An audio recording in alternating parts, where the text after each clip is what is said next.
જય હિન્દ વિદ્યાર્થી મિત્રો, વેલકમ ટુ કર્મયોગી પોર્ટલ. અગાઉના વિડીયોમાં આપણે ઓડિટિંગની પ્રોસેસ વિશે વાત કરી હતી કે નિમણૂક કેવી રીતે કરવી, કોઈ કારણોસર જો છૂટા કરવામાં આવે તો કેવા પ્રકારની જોગવાઈઓ છે, તેનું મહેનતાણું કેવી રીતે આપવામાં આવે છે વગેરે વગેરે.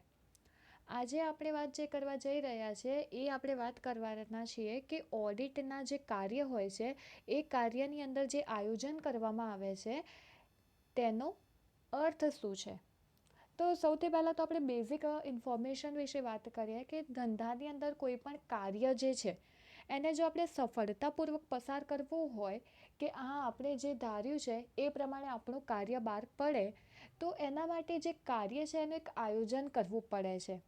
તો ઓડિટ કાર્ય સફળતાપૂર્ણ રીતે પૂરું કરવું છે તો ઓડિટ કાર્ય સાથે ઓડિટનું આયોજન પણ કરવું પડશે અને આ રીતની જે વ્યવસ્થા ગોઠવવામાં આવે છે તેને કહેવામાં આવે છે ઓડિટનો કાર્યક્રમ, એટલે કે ઓડિટ પ્રોગ્રામ પણ તમે કહી શકો છો.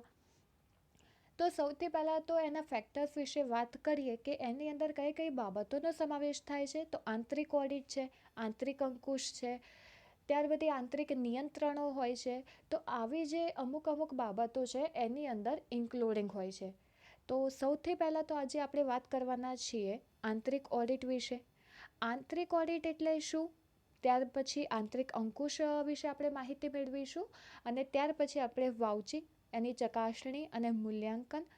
ઘણીવાર મિત્રો આમાં મૂંઝવણ થતી હોય છે કે ચકાસણી એટલે પણ તપાસવું અને મૂલ્યાંકન કરવું એટલે પણ તપાસવું જ થાય છે. તો પછી બંનેનો ડિફરન્ટ શું થયો એ આપણે ડિટેલ્સમાં જોઈશું અને ત્યારબાદ આપણે ચર્ચા કરીશું વહેંચણી પાત્ર નફો એટલે કે ડિવિઝિબલ પ્રોફિટ. તો સૌથી પહેલાં તો આપણે વાત કરીએ આંતરિક ઓડિટની વિશે. તો આંતરિક ઓડિટ માટે સૌથી પહેલાં વાત કરવી પડે આંતરિક નિયંત્રણની. જે ઓડિટનો જે પ્રોગ્રામ થાય છે એટલે જે ઓડિટનો કાર્યક્રમ છે તેમાં આંતરિક નિયંત્રણની અંદર એના બે પ્રકાર પાડવામાં આવે છે. હવે બે પ્રકારો કયા કયા છે? તો સૌથી પહેલો છે હિસાબી અંકુશ અને વહીવટી અંકુશ. તેવી જ રીતે હિસાબી અંકુશ જે છે એના બે ભાગ પડે છે, આંતરિક ઓડિટ અને આંતરિક અંકુશ. તો આની અંદર કઈ રીતે અગત્યનો ભાગ ભજવવામાં આવે છે એની આપણે ચર્ચા કરીએ.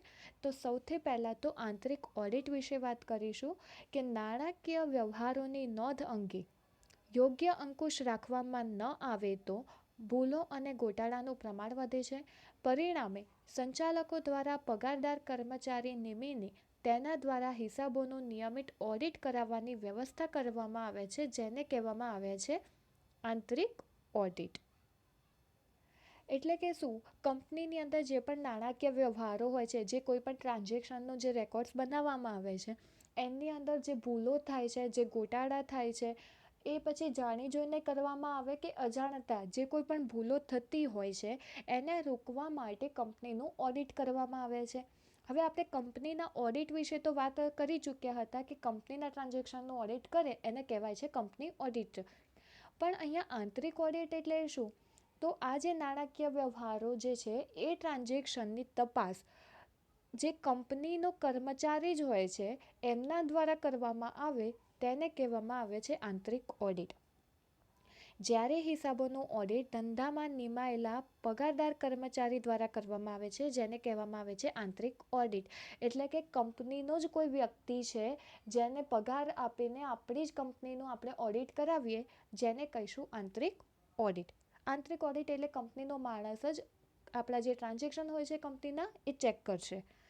અમેરિકાની ઇન્સ્ટિટ્યૂટ ઓફ ઇન્ટરનલ ઓડિટર્સે આપેલી વ્યાખ્યા મુજબ કોઈપણ સંસ્થાના હિસાબી, નાણાકીય અને અન્ય ક્ષેત્રે તથા સ્વતંત્ર કાર્ય પર સ્વતંત્ર રીતે દેખરેખ રાખવાની તેમજ કાર્યક્ષમતા નક્કી કરવાની અને તે દ્વારા સંસ્થાના વહીવટકર્તાઓને રચનાત્મક અને રક્ષણાત્મક સેવાઓ પૂરી પાડવાની કામગીરીને આંતરિક ઓડિટ તરીકે ઓળખવામાં આવે છે. તો આપણે અમેરિકાની જે ઇન્સ્ટિટ્યૂટ છે ઇન્ટરનેશનલ ઓડિટર, એમની વ્યાખ્યા મુજબ શું કહેવામાં આવે છે કે જે પણ સંસ્થાના હિસાબી, નાણાકીય જે ક્ષેત્ર સ્વતંત્ર લગતા હોય એમની જે કાર્યક્ષમતા છે એના અકોર્ડિંગ સંસ્થાના જે વહીવટકર્તાઓ છે એને ધ્યાનમાં રાખીને, એટલે કે કંપનીના જે કોઈ પણ રૂલ્સ અને રેગ્યુલેશન છે એને ધ્યાનમાં રાખીને કંપનીના કોઈ કર્મચારી દ્વારા કોઈ ઓડિટ કરવામાં આવે છે તો એને કહેવાય છે આંતરિક ઓડિટ. દેન નેક્સ્ટ છે આંતરિક અંકુશ. આંતરિક અંકુશની જે પદ્ધતિ છે એ શ્રમ વિભાજનના સિદ્ધાંત ઉપર રચાયેલી પદ્ધતિ છે. નોટ ડાઉન કરી લેજો કે આંતરિક અંકુશની પદ્ધતિ જે છે એ કયા સિદ્ધાંત ઉપર રચાયેલી પદ્ધતિ કહેવામાં આવે છે, તો શ્રમ વિભાજનના સિદ્ધાંત ઉપર રચાયેલી પદ્ધતિ છે. આંતરિક અંકુશની પદ્ધતિ કયા સિદ્ધાંત ઉપર રચાયેલી છે, તો શ્રમ વિભાજનની. એક વ્યક્તિ દ્વારા થયેલું કાર્ય સ્ટાફની બીજી કોઈ વ્યક્તિ દ્વારા આપોઆપ તપાસાય છે તે પદ્ધતિને કહેવામાં આવે છે આંતરિક અંકુશની પદ્ધતિ. એટલે કે સ્ટાફની અંદર એક વ્યક્તિ દ્વારા હિસાબો લખવાનું કામ થાય છે, તો એ જ સ્ટાફ દ્વારા કોઈ બીજો વ્યક્તિ છે એ જ હિસાબોનું એ જ સમયે ટ્રાન્ઝેક્શનનું ચેક કરશે. એટલે અર્થ શું થયો કે સ્ટાફની અંદર એક વ્યક્તિ દ્વારા હિસાબો લખાય છે અને એ જ સ્ટાફમાં બીજી વ્યક્તિ તે હિસાબોનો તપાસ કરે છે કે ચકાસણી કરે છે, જેને કહેવાય છે આંતરિક અંકુશની પદ્ધતિ. American institute of accountancy committee on ટર્મિનોલોજીએ જે વ્યાખ્યા આપી છે એમના અકોર્ડિંગ આંતરિક અંકુશ એક એવી પદ્ધતિ છે જેમાં હિસાબી પદ્ધતિ તથા ધંધાની અન્ય વ્યવસ્થા એ રીતે ગોઠવવામાં આવે છે કે જેથી હિસાબો અને કાર્યવાહી કોઈ એક વ્યક્તિના સંપૂર્ણ કે સ્વતંત્ર અંકુશ હેઠળ ન હોય. તો એનો મતલબ શું થશે કે કોઈ એક જ કર્મચારીનું કામ બીજા કર્મચારીના કામનું પૂરક બને અને કર્મચારીઓ દ્વારા ધંધાનું સતત ઓડિટ થતું રહે. તો સેમ મિનિંગ જ થશે કે કોઈ પણ એક સ્ટાફ છે, માની લો કે 10 માણસોનો એક સ્ટાફ છે, કોઈ એક માણસ હિસાબો લખે છે, તો એ 10 માણસ છે એમાંથી જ કોઈ એક બીજો પર્સન એ જે હિસાબો છે અને એ જ ટાઈમે તપાસતો રહે છે. તો શું થશે, ડેઇલી પ્રોસેસ થઈ, જેવો હિસાબ લખાય છે એવો હિસાબનો રેકોર્ડ ચેક પણ થઈ જાય છે. તો આ જે છે એક કન્ટિન્યુઅસ પ્રોસેસ, એટલે કે સતત ઓડિટ અહીંયા થતું રહેશે. કોના દ્વારા? કંપનીના સ્ટાફ દ્વારા જ કરવામાં આવશે. આંતરિક અંકુશ વસ્તુએ સતત આંતરિક ઓડિટ છે કે જેમ હિસાબ લખાય એવા જ કોઈ બીજા વ્યક્તિ દ્વારા એ હિસાબોની ચકાસણી પણ થઈ જાય છે. એટલા માટે જે કર્મચારી દ્વારા જાતે કરવામાં આવે છે, જેથી એક કર્મચારીનું કાર્ય બીજા કર્મચારી સ્વતંત્ર રીતે તપાસે છે. તો સ્વતંત્ર થયા, એક વ્યક્તિનું કામ હશે ફક્ત ને ફક્ત હિસાબો લખવાનું, જ્યારે બીજો વ્યક્તિ શું કરશે, એ લખેલા હિસાબોને તપાસવાનો. તો આવી રીતે જે કર્મચારીનું કાર્ય હોય છે એ એકબીજાથી સ્વતંત્ર હોય છે. નેક્સ્ટ ટોપિક આપણે વાત કરીએ કે આંતરિક ઓડિટ અને આંતરિક અંકુશ વચ્ચે તફાવત શું છે. તો આપણે જે રીતે તો પહેલાં એની વ્યાખ્યા મુજબ એનો અર્થ કર્યો હતો કે આંતરિક ઓડિટ જે છે એ પગારદાર કોઈપણ કર્મચારી દ્વારા હિસાબોનું ઓડિટ કરવામાં આવે છે તેને કહેવામાં આવે છે આંતરિક ઓડિટ. આંતરિક અંકુશ એટલે શું, તો સ્ટાફના જ કોઈ એક વ્યક્તિ દ્વારા હિસાબો લખાય છે અને આપોઆપ કોઈ બીજા કર્મચારી દ્વારા એનું તપાસ થાય છે, જેને કહેવાય છે આંતરિક અંકુશ. ત્યારબાદ આંતરિક ઓડિટ અને આંતરિક અંકુશનો હેતુ શું છે, તેના હેતુ વિશે આપણે ચર્ચા કરીએ. તો આંતરિક ઓડિટની અંદર શું થાય છે, હિસાબો લખવામાં થયેલી ભૂલો, છેતરપિંડી કે જે અનિયમિતતાઓ હોય છે એ શોધી કાઢવામાં આવે છે. જ્યારે આંતરિક અંકુશની અંદર શું થશે, હિસાબોમાં જે ભૂલો થયેલી છે, છેતરપિંડી છે કે અનિયમિતતાઓ થાય છે એને અટકાવવામાં આવે છે. આંતરિક ઓડિટમાં શોધવામાં આવશે ભૂલો અને આંતરિક અંકુશમાં શું થશે, જેવા હિસાબોનું ટ્રાન્ઝેક્શન થશે અને કોઈ એરર છે તો એટ અ ટાઈમ એ ટ્રાન્ઝેક્શનને ત્યાં રેક્ટિફાઈ કરીને સુધારવામાં આવે છે.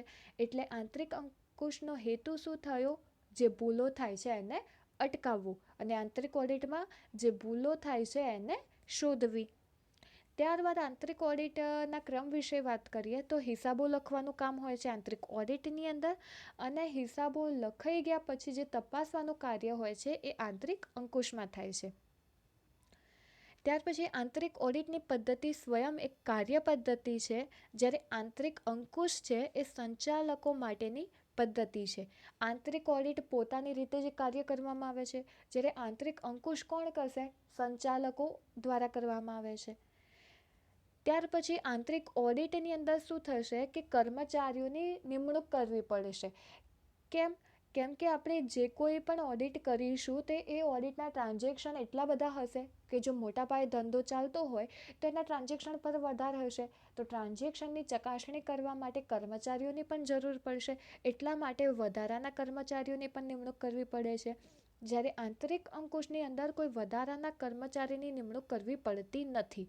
કેમ કે જેવા હિસાબો લખાય છે તેવા જ કોઈ બીજા કર્મચારીની મદદથી એ હિસાબો તપાસાઈ પણ જાય છે.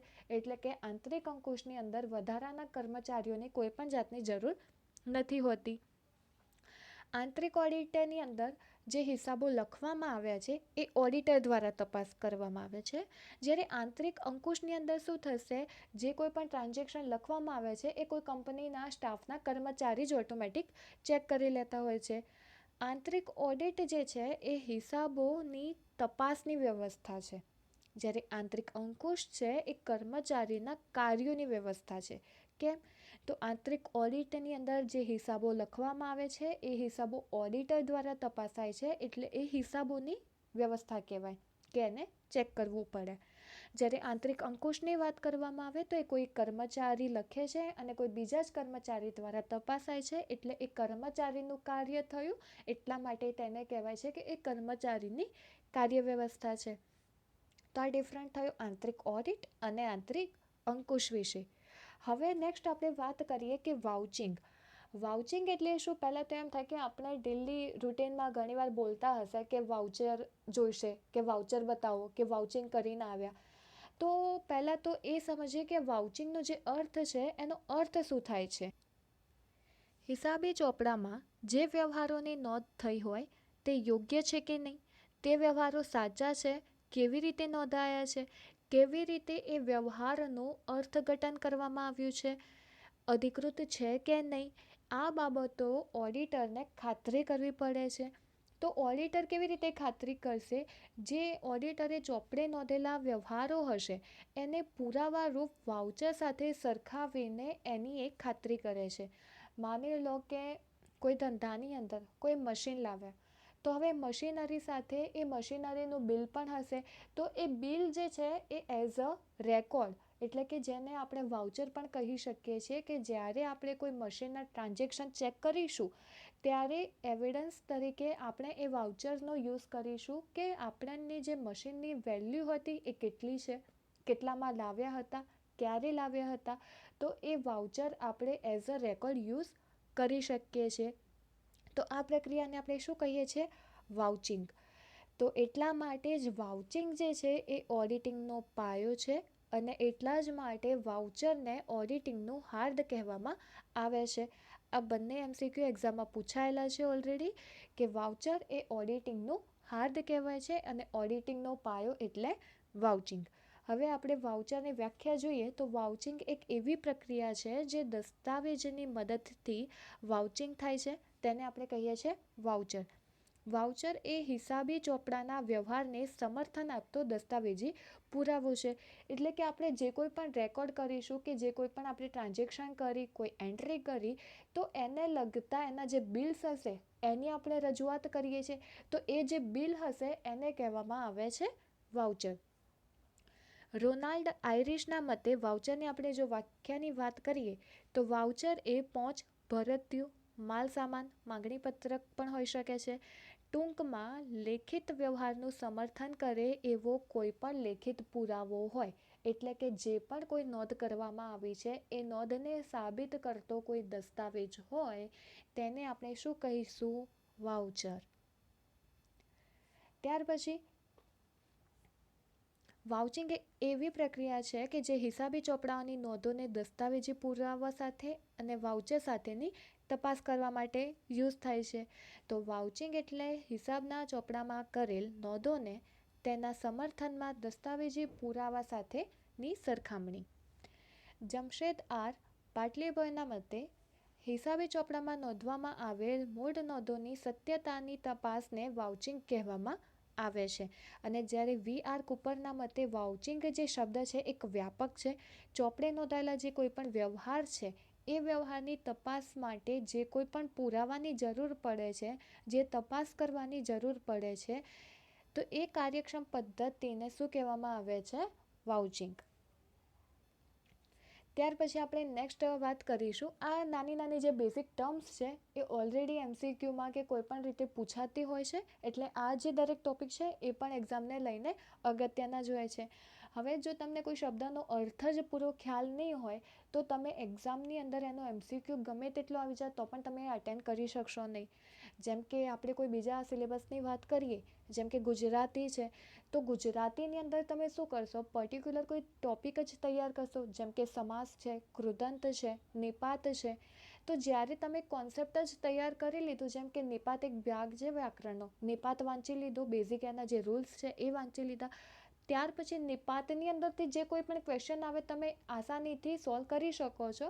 તેવી જ રીતે આ જે ટેકનિકલ લેંગ્વેજ છે એની અંદર પણ એના જે બેઝિક ટર્મ છે, જેમ કે ચકાસણી, મૂલ્યાંકન, અર્થઘટન કરવું, તો આ દરેક જે બેઝિક ટર્મ છે એનો અર્થ, એનો કોન્સેપ્ટ પણ એટલો સમજવો જરૂરી હોય છે. તો સૌથી પહેલાં તો આપણે ચકાસણીનો અર્થ સમજીશું. સ્પાઇસર અને પેગલરની ચકાસણીની વ્યાખ્યા આપી છે તે મુજબ, મિલકતની ચકાસણી એ મિલકતનું મૂલ્ય નક્કી કરવાની, મિલકતના માલિકીપણાની અને હકીકતની ખાતરી કરવાની, મિલકતનું અસ્તિત્વ અને કબજાની મિલકતના અન્ય કોઈ બોજાની તપાસ કરવી, જેને કહેવામાં આવે છે ચકાસણી. બી.આઈ. ટેડના મતે ચકાસણીનો અર્થ શું થાય? સત્યની સાબિતી. ચકાસણી એટલે સત્યની સાબિતી. ઓડિટર જાતે એ વાતનો એને સંતોષ થવો જોઈએ કે એને જે કોઈ પણ ટ્રાન્ઝેક્શન કર્યા છે, નફા નુકસાનની અંદર જે કોઈ પણ એન્ટ્રી બતાવી છે, પાકા સરવૈયાની અંદર જે મિલકતો ખરેખર જે દિવસે અસ્તિત્વમાં આવી હતી એ જ પ્રમાણે જ પાકા સરવૈયામાં એની એન્ટ્રી થઈ છે. જે દિવસે આપણે એની ખરીદી કરી હતી, શું એ જ દિવસે પાકા સરવૈયામાં એની એન્ટ્રી કરવામાં આવી છે કે નહીં? એ જે મિલકતો હતી એનું યોગ્ય રીતે મૂલ્યાંકન કરવામાં આવ્યું છે કે નહીં? તો આ જે ચકાસણી કરવાનું કાર્ય હોય છે કે જે યોગ્ય કિંમતે યોગ્ય ચોપડી દર્શાવેલી હોય તેને આપણે કહીએ છીએ ચકાસણી. ઇન શોર્ટ, ચકાસણી એટલે કે જે કોઈ પણ એસેટ્સ આપણી પાસે છે અને જેની ટ્રાન્ઝેક્શન આપણે પાકા સરવૈયાની અંદર જે મૂલ્યે કરી છે એ યોગ્ય કિંમતે દર્શાવવામાં આવેલા ટ્રાન્ઝેક્શનોને તપાસવા, જેને કહેવામાં આવે છે ચકાસણી. ત્યાર પછી ચકાસણી અંગે પણ ઓડિટરની કેટલીક ફરજો હોય છે અને તેના રિલેટેડ પણ એની કેટલીક જવાબદારી હોય છે. તો એના વિશે આપણે માહિતી મેળવીશું કે કઈ કઈ જવાબદારી હોય છે. હિસાબો ઓડિટ કરતી વખતે ઓડિટર જે ફરજો બજાવે છે તેની જે મુખ્ય ફરજો હોય છે, પાકા સરવૈયામાં દર્શાવેલી મિલકતો અને જવાબદારીની ચકાસણી કરવી.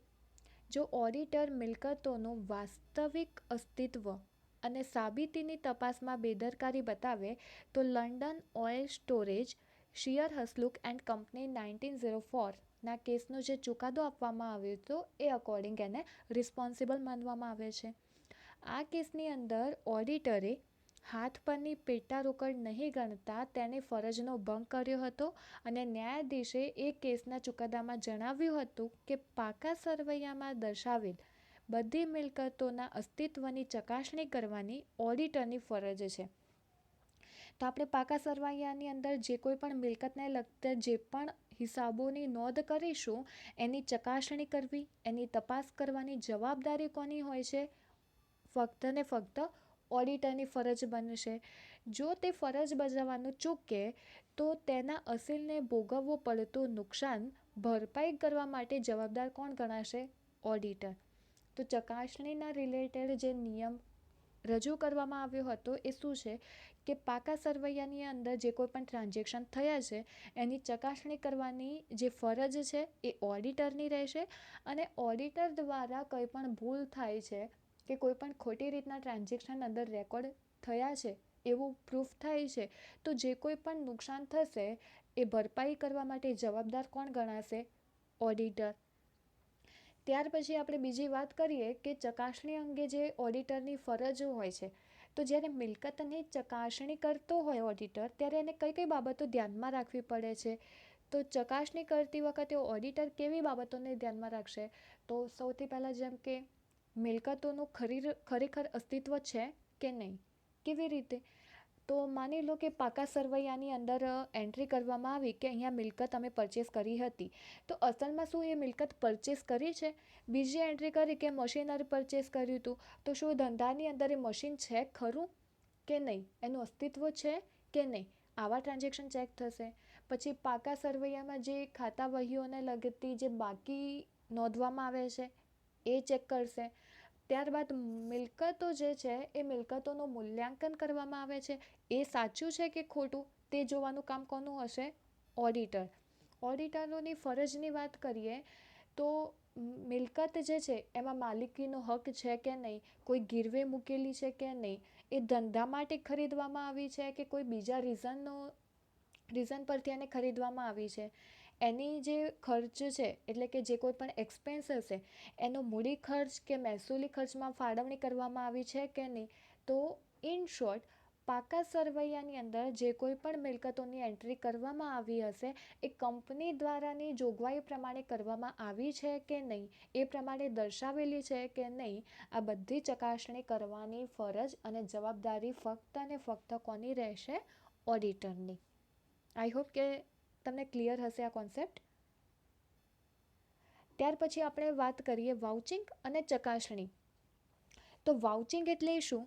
તો વાઉચિંગ એટલે કે ચોપડામાં કરેલી જે નોંધો હોય છે એની સાથેના જે દસ્તાવેજના એના પુરાવા હોય છે, જેમ કે રસીદ, ભરતીયું, પત્રવ્યવહાર, કરારો વગેરે સાથે સરખાવી હિસાબી નોંધના પુરાવાને આધાર બનાવે છે. ઇન શોર્ટ કે જેટલા પણ આપણે ચોપડાની અંદર ટ્રાન્ઝેક્શન કરીશું તો એ ટ્રાન્ઝેક્શનને લગતા જે રેકોર્ડ પુરાવા આપણી સાથે હશે એ પુરાવાને કહેવામાં આવે છે વાઉચિંગ. જ્યારે ચકાસણી એટલે શું? તો પાકા સરવૈયાની અંદર જે પણ ધંધાની મિલકતો કે જે ધંધાના નામે દર્શાવવામાં આવી છે એ અસ્તિત્વ ધરાવે છે કે નહીં, તેનું મૂલ્ય છે કે નહીં, તેના પર કોઈ બોજો છે કે કંપનીની જે પણ રૂલ્સ અને રેગ્યુલેશન છે, કંપનીના એક્ટ એકોર્ડિંગ એની જે કોઈ પણ ઇવેલ્યુએશન કરવામાં આવ્યું છે કે નહીં, આ દરેક ચકાસણી કરવામાં આવે છે. ત્યાર પછી આપણે વાત કરીએ કે વાઉચિંગ જે છે એ પ્રાથમિક સોપાન છે, તે ચકાસણી કરતાં પહેલાં કરવું પડે છે. જ્યારે ચકાસણીની વાત કરીએ તો ચકાસણી એ વાઉચિંગ પછીનું કાર્ય છે અને ચકાસણી પહેલાં વાઉચિંગ કરવું પડે છે. આ બંને ટોપિક પણ એક્ઝામ ઓરિએન્ટેડ ઇમ્પોર્ટન્ટ છે અને ઓલરેડી ચકાસણી માટેનું પૂછાઈ ચૂક્યું છે. વાઉચિંગ એ પ્રથમ પ્રોસેસ છે, જ્યારે ચકાસણી એ વાઉચિંગ થયા બાદ કરવામાં આવે છે. ત્યાર પછી આપણે વાત કરીએ ચકાસણી અને મૂલ્યાંકનનો ડિફરન્ટ. તો આપણે ચકાસણી તો જોઈ લીધી કે પાકા સરવૈયાની અંદર જે કોઈ પણ એન્ટ્રી દર્શાવવામાં આવી છે એના રિલેટેડ જે તપાસ કરવામાં આવે એને આપણે કહીએ છીએ ચકાસણી. પણ મૂલ્યાંકન એટલે શું? તો મૂલ્યાંકન એટલે પાકા સરવૈયાની અંદર જે પણ મિલકતો આપણે દર્શાવી છે તે દેવાની કિંમતો આંકવી અને ચકાસણીમાં મૂલ્યાંકનનો પણ સમાવેશ થઈ જતો હોય છે. કેવી રીતે? તો ચકાસણીની અંદર આપણે એન્ટ્રી કરી કે આપણે કોઈ પણ 1 લાખનું મશીનરી લાવ્યા. તો ચકાસણીમાં શું થશે કે અહીંયા 1 લાખની એન્ટ્રી કરી છે તો શું ખરેખર 1 લાખનું મશીન છે કે નહીં, એ જોવાનું જે ઓડિટરનું કાર્ય હશે તેને કહેવાય છે ચકાસણી. પણ કંપનીની અંદર આ જે મશીન આવ્યું 1 લાખનું, તો આ જે 1 લાખની કિંમત આંકી છે તો આજે એનું વેલ્યુએશન થયું છે એ બિલ્સના એકોર્ડિંગ કરેક્ટ છે કે નહીં, એ જે ચેક કરવામાં આવે છે તેને કહેવામાં આવે છે તેનું મૂલ્યાંકન. તો અહીંયા MCQમાં એવી રીતનો એક MCQ પૂછાઈ ચૂક્યો છે કે ચકાસણીમાં મૂલ્યાંકનનો પણ સમાવેશ થઈ જાય છે. તો આમાં ક્વેશ્ચન કેવી રીતે પૂછાયેલો હતો કે ખાલી જગ્યામાં મૂલ્યાંકનનો પણ સમાવેશ થાય છે. તો ચકાસણીની અંદર કે વાઉચિંગની અંદર? તો ચકાસણીની અંદર જ મૂલ્યાંકનનો સમાવેશ થાય છે. આઈ હોપ તમને વાઉચિંગ, ચકાસણી અને મૂલ્યાંકન આ ત્રણેય જે ટર્મ્સ છે એનો આઈડિયાનો કોન્સેપ્ટ જે છે એ ક્લિયર થઈ ગયો હશે કે વાઉચિંગ એટલે કે જે એન્ટ્રી કરીએ છીએ એને લગતા બિલ્સ એટલે થશે વાઉચિંગ. ચકાસણી એટલે કે 1 લાખનું મશીનરી પરચેસ કરી છે તો એ બિલ પણ હોવું જોઈએ અને એ મશીનરી પણ હોવી જોઈએ. અને મૂલ્યાંકન એટલે શું કે 1 લાખની મશીનની એન્ટ્રી તમે પાકા સરવૈયામાં કરી છે તો એ ટ્રાન્ઝેક્શનને લગતું જે બિલ્સ છે એ પણ રજૂ કરેલ હોવું જોઈએ. તો આ થયા આપણા વાઉચિંગ, ચકાસણી અને મૂલ્યાંકનના કોન્સેપ્ટ. હવે આપણે વાત કરીએ વહેંચણીપાત્ર નફો. વહેંચણીપાત્ર નફો એટલે શું કહેવાય? તો વહેંચણીપાત્ર નફાને આપણે કહીશું ડિવિઝનલ પ્રોફિટ. વહેંચણીપાત્ર નફો એટલે સામાન્ય શબ્દોમાં કહીએ તો જે નફો યોગ્ય રીતે શેર હોલ્ડર વચ્ચે ડિવિડન્ડ તરીકે વેચી શકાય છે તેને કહેવામાં આવે છે વહેંચણી પાત્ર નફો એટલે કે divisible profit. Fisher v Black and White publishing company 1901 એમને એક ચુકાદામાં જણાવ્યું હતું કે ડિવિડન્ડ વેચવા માટેનો નફો એટલે ડિરેક્ટરોએ યોગ્ય રકમો બાદ કર્યા પછીનો રહેતો નફો. એટલે કે એવો નફો કે જે કાયદેસર રીતે શેર હોલ્ડરો વચ્ચે વહેંચી શકાય છે, જેને આપણે કહેવામાં આવે છે વહેંચણી પાત્ર નફો. હવે વહેંચણી પાત્ર નફાને અસર કરતા પરિબળો કેવા હોય છે? તો ઘણા બધા હોય છે. જેમ કે સૌથી પહેલાં તો આપણે વાત કરીએ હિસાબી પદ્ધતિ. જેમ જેમ એકાઉન્ટની અંદર હિસાબી મેથડ ચેન્જ થાય છે એમ એમ નફો પણ ચેન્જ થતો જાય છે. તો હિસાબી પદ્ધતિ છે એ વહેંચણી પાત્ર નફાને અસર કરશે કે જેમ આપણે મેથડ ચેન્જ કરીશું એમ નફા માટેનો જે રેશિયો છે એ પણ ચેન્જ થઈ જશે. ત્યાર પછી માલના જે સ્ટોકનું મૂલ્યાંકન હોય છે એ પણ વહેંચણી પાત્ર નફાને અસર કરતું પરિબળ છે. કેવી રીતે? કારણ કે માલનો જે સ્ટોક છે એનું મૂલ્યાંકન બે પદ્ધતિથી થાય છે. એક તો છે ફીફો અને લીફો. તો બે મેથડ અલગ અલગ રીતે જો મૂલ્યાંકન કરવામાં આવે તો પણ જે ચોક્કસ નફો હોય છે એ આપણે જાણી શકતા નથી.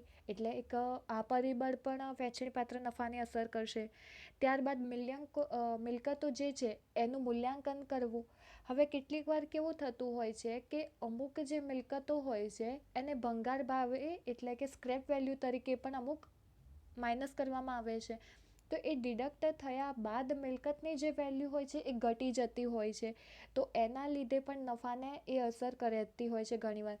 ત્યારબાદ અમુક બીજા ટર્મ્સ છે જેમ કે દેવાનું મૂલ્યાંકન છે, ટેક્સ છે, ફુગાવો છે, દ્રશ્ય મિલકતો હોય છે કે જેમ કે કોઈ માંડી વાળેલી મિલકતો હોય.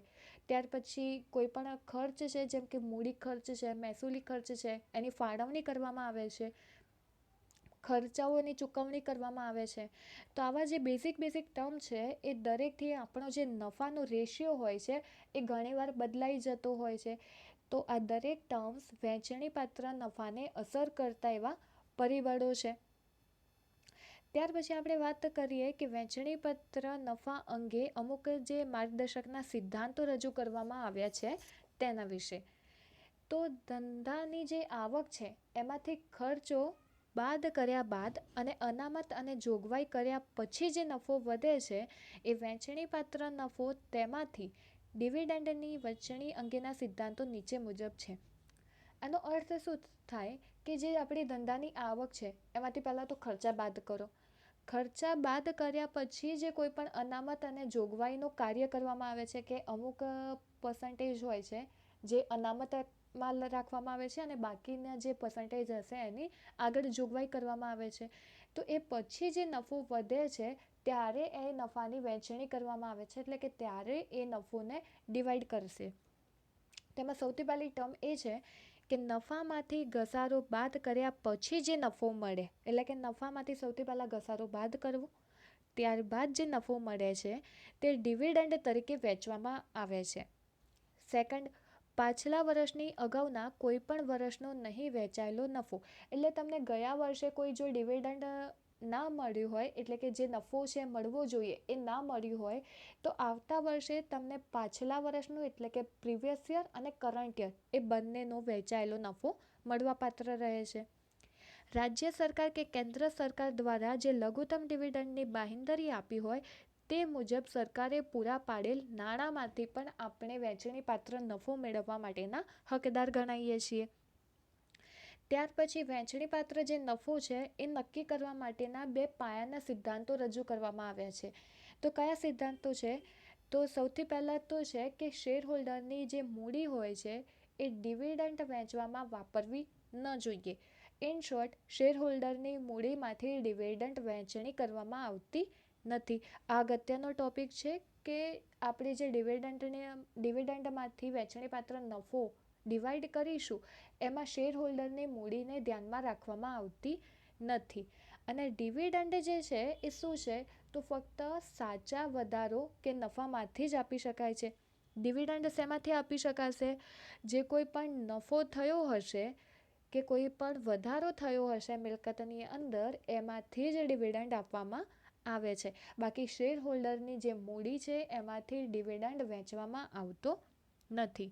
કંપની ધારામાં જણાવ્યા મુજબ ડિવિડન્ડ નફા સિવાય અન્ય સાધનમાંથી આપી ના શકાય.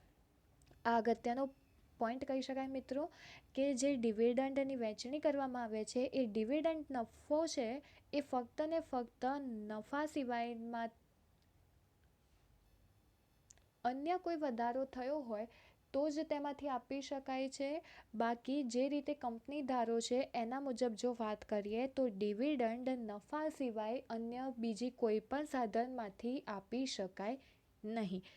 તો આ આપણા ટર્મ્સ થયા વહેંચણીપાત્ર નફો એટલે કે ડિવિઝેબલ પ્રોફિટ, કે જે પણ નફો થાય એ શેર હોલ્ડરની વચ્ચે વહેંચવામાં આવે છે, જેને કહીએ છીએ ડિવિઝેબલ પ્રોફિટ.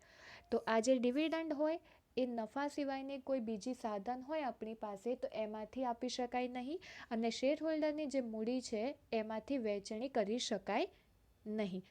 આઈ હોપ કે તમને આજે બેઝિક ટર્મ આજે આપણે જેની વાત કરી, જેમ કે ચકાસણી, મૂલ્યાંકન કરવું, તપાસ કરવી, ત્યાર પછી આપણે જે બીજી ટર્મ્સ જોઈ હતી ઓડિટરને લગતી, તો એની જે ફરજો છે, વાઉચિંગ છે, વાઉચિંગની જે પ્રોસેસ છે, એના જે અર્થઘટન કરવામાં આવ્યા છે. ત્યાર પછી વહેંચણીપાત્ર નફો, એના જે સિદ્ધાંતો છે, વહેંચણીપાત્ર નફાને અસર કરતા જે પરિબળો છે, આવા જે ટોપિક છે એને ધ્યાનપૂર્વક વાંચજો, પોતાની નોટબુક બનાવજો, અને જેટલા પણ ટોપિક્સ તમને ઇમ્પોર્ટન્ટ લાગ્યા છે એ દરેક ટોપિકને એની અંદર મેન્શન કરજો. જેથી થશે શું, આ ટોપિકમાંથી કોઈ પણ પ્રશ્ન આવે તો તેમાંથી માર્ક્સ કપાવવાની જે સંભાવના છે એ ખૂબ જ નહિવત થઈ જાય.